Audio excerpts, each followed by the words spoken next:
तो लीजिए फ्रेंड्स, नमस्कार। तो अभी मैं काठमांडू में हूँ, शाम हो गया है। तो अभी मैं इवनिंग ब्लॉग शुरू कर रही हूँ। तो चलिए, सबसे पहले मैं यहाँ पर भगवान को संध्या आरती कर देती हूँ। तो जनकपुर का तो मैं कितने बार आप लोग को दिखा चुकी हूँ, लेकिन काठमांडू का ये फर्स्ट इवनिंग ब्लॉग आप लोग को मैं शेयर कर रही हूँ। तो चलिए, यहाँ से हर जगह मैं संध्या आरती कर ली। उसके बाद बाहर में तुलसी जी का पौधा है, तो यहाँ पर मैं तुलसी माता को भी आरती कर दी। तो देखिए, काठमांडू का थोड़ा सा झलक मैं अपने घर का दिखा दी। तो देखिए, ये डिनर थाली है। तो आज अपन किचन में क्या क्या डिनर बना है सो मैं आप लोग को शेयर कर रही हूँ। तो चलिए, आप लोग बने रहिए मेरे साथ किचन में। चलिए, तो चलिए, सबसे पहले मैं यहाँ पर चना का दाल ले ली हूँ, धो करके यहाँ पर कुकर में मैं शिफ्ट कर दी हूँ। इधर देखिए, हम लोग का इधर का जो राई का साग होता है, सो साग को भी मैं 3-4 पानी से यहाँ पर धो ली हूँ।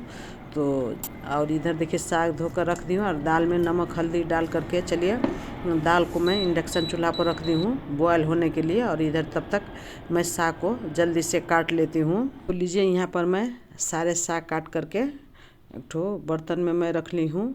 चलिए, अब अगला स्टेप की तरफ चलती हूँ। तो देखिए, यहाँ पर मैं आलू का पकौड़ा काट रही हूँ। तो देखिए, मैं आलू का पकौड़ा काटी। उसके बाद देखिए, बैगन है। ये बैगन बहुत ही अच्छा था। तो जब भी बड़ा बैगन लाते तो मेरे हस्बैंड बोलेंगे पकौड़ा बनाओ, नहीं तो चोखा बनाओ।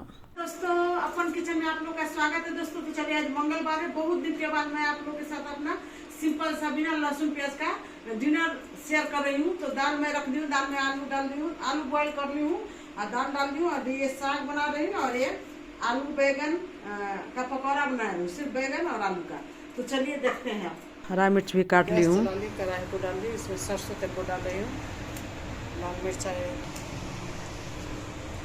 मेथी का तड़का, जीरा भी, जीरा मेथी। तो लीजिए, जीरा मेथी क्रैकल हो चुका है। उसके बाद ये साग है, इसको मैं डाल दी। ये साग में तो ज़्यादा कुछ मैं नहीं डालती हूँ। तो यहाँ पर थोड़ा सा मैं आवश्यकता अनुसार नमक डाल करके नीचे ऊपर करके मैं साग को ढक दी हूँ। और एकदम लो टू मीडियम गैस पर साग पकेगा, तब तक मैं इधर चावल को भी धो लेती हूँ। तो ये वही जनकपुर का जो होममेड अपना बासमती चावल है, तो सोई मैं बना रही हूँ। तो यहाँ पर 3-4 पानी से मैं चावल को भी धो ली।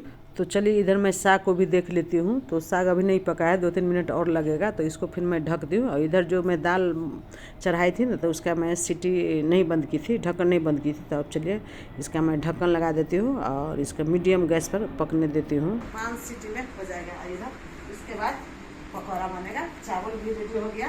तो दाल पकता है, तब तक मैं आप लोग को एक चीज़ दिखाती हूँ। है सेल है, नेपाल का डिश है। देखिए, हम लोग नेपाल से होगा, उसको पता है। इंडिया के लोग बताइए क्या है। देखिए, रिंग रिंग सेल। आइए, हमको बहुत पसंद है।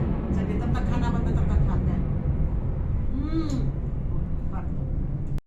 तो लीजिए, इधर दाल भी पक गया है। तो अब मैं दाल को दूसरे बर्तन में यहाँ पर ट्रांसफ़र कर लेती हूँ। तो लीजिए, दाल मेरा पक गया है। तो इसको मैं ढक करके रख देती हूँ। तब तक चलिए, मैं अगला स्टेप की तरफ आपको ले चलती हूँ। सेम कुकर को मैं यहाँ पर धो ली हूँ और जो ये चावल मैं धो कर रखी हूँ, उसको इसमें मैं शिफ्ट कर देती हूँ। तो चलिए, कुकर में बंद करके चावल को भी मैं चूल्हा पर रख देती हूँ। जब तक चावल पकता है, तब तक अगला स्टेप की तरफ मैं आपको ले चलती हूँ। तो एक ठो बर्तन में मैं यहाँ पर 2 चम्मच चावल काटा, 2 चम्मच बेसन और उसके बाद जो घर का बेसिक मिर्च मसाला है, यहाँ पर एकदम छोटा चम्मच है। तो आधा चम्मच हल्दी पाउडर, आधा चम्मच लाल मिर्च पाउडर, 1 चम्मच जीरा गोल मिर्च का पाउडर, उसके बाद छोटा चम्मच से 1 चम्मच अजवाइन, और उसके बाद आवश्यकता अनुसार नमक को मैं डाल दी। और चलिए, पानी डाल करके इसका मैं घोल पहले तैयार कर लेती हूँ। तो चलिए, इधर साग पक चुका है। तो मैं दूसरे बर्तन में साग को भी ट्रांसफ़र कर लेती हूँ। उसके बाद चलिए, यहाँ पर मैं तड़का पैन ले ली हूँ, उसमें आपको सरसों तेल डाल दी हूँ। उसके बाद छोटा चम्मच से 1 चम्मच जीरा को मैं डाल दी हूँ।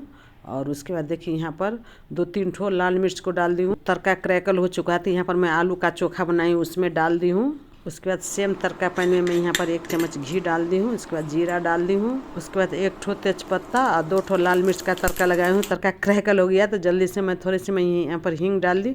उसके बाद तड़का को मैं दाल में डाल दी। तो आज बिना लहसुन प्याज का चना का दाल बनाई हूँ। ये आलू का चोखा जो आप देख रहे हैं, तो थोड़ा सा नमक और कच्चा तेल पहले ही मैं मिला ली थी। उसके बाद लाल मिर्च को भी मैं मिला ली। तो चोखा में कच्चा और पक्का दोनों तेल मिलाकर बनाती हूँ, तो बहुत टेस्टी बनता है। तो गैस पर मैं कढ़ाई डाल दी हूँ, तेल गर्म होने के लिए डाल दी हूँ। चलिए, अब मैं इधर बेसन को भी देखिए घोल ली हूँ, तो थोड़ा ज़्यादा ही गाढ़ा घोल ली हूँ। बहुत पतला घोलने से ना ये चावल का आटा रहता है तो झड़ जाता रहता है, इसलिए थोड़ा मोटा ही घोली हूँ। उसके बाद देखिए बैगन में लपेट करके गरम तेल में मैं पकौड़ा को डालती जाती हूँ। तो लीजिए यहाँ पर जितना तेल में आ जाएगा उतना बैगन को मैं यहाँ पर डाल दी। चलिए अब 2 मिनट जितना मैं इसको छोड़ देती हूँ। 2 मिनट के बाद देखिए बैगन को मैं इस तरह से पलट दी। तो फिर 2 मिनट के बाद मैं पलट कर दिखाऊंगी आप लोग को। तो चलिए एक बार मैं पलटी थी तो 2 मिनट फिर हो गया, फिर मैं इसको पलटती हूँ। तो देखिए बैगन का पकौड़ा अब रेडी हो गया। तो पकौड़ा को ना इसी तरह उलट पुलट कर जो पकाइएगा मीडियम गैस पर, तो बहुत अच्छा से पकौड़ा बनता है। पकौड़ा जब भी लो टू मीडियम गैस पर पकाइएगा, पकौड़ा को हाई पकाइएगा तो क्रिस्पी नहीं पकेगा। तो लीजिए फ्रेंड्स, मेरा पकौड़ा बैगन का फर्स्ट बैच तैयार है। तो इसको चलिए मैं सारे पकौड़ा को पहले मैं निकाल लेती हूँ। तो चलिए फ्रेंड्स, सेम प्रोसेस में सेकेंड बैच पकौड़ा है उसको भी मैं तल लेती हूँ। तो चलिए जितना तेल में आ जाएगा उतना आलू बैगन को मैं शिफ्ट कर देती हूँ और फिर मैं 2 मिनट के बाद पलट कर दिखाऊंगी।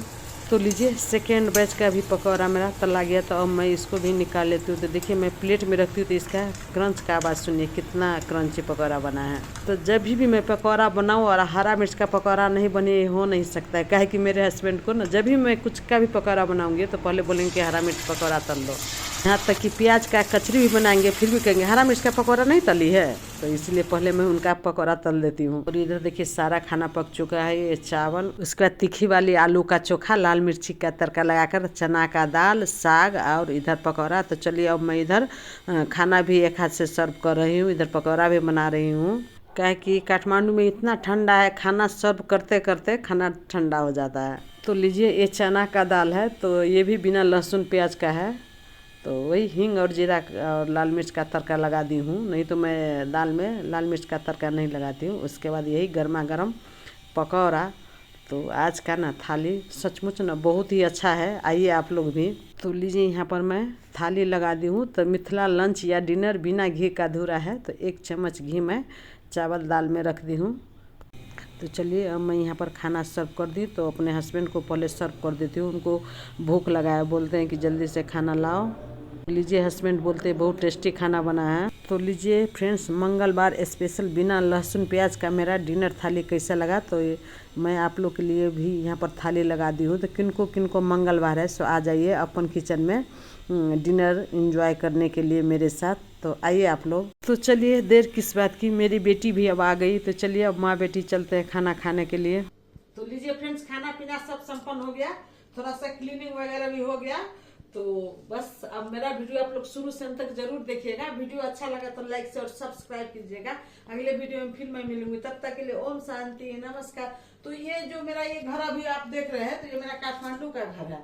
तो पहले मैं जनकपुर रहती हूँ, लेकिन अभी आई हूँ, मेरी बेटी और सास ससुर काठमांडू में रहती है। तो ये मेरा काठमांडू का घर है। तो आज ये फर्स्ट मैं लंच का डिनर का वीडियो दिखाई थी। तो चलिए अब मैं चल रही हूँ, सारा चीज संपन्न हो गया, थोड़ा सा मैं क्लीनिंग कर दी। तो गुड नाइट फ्रेंड्स।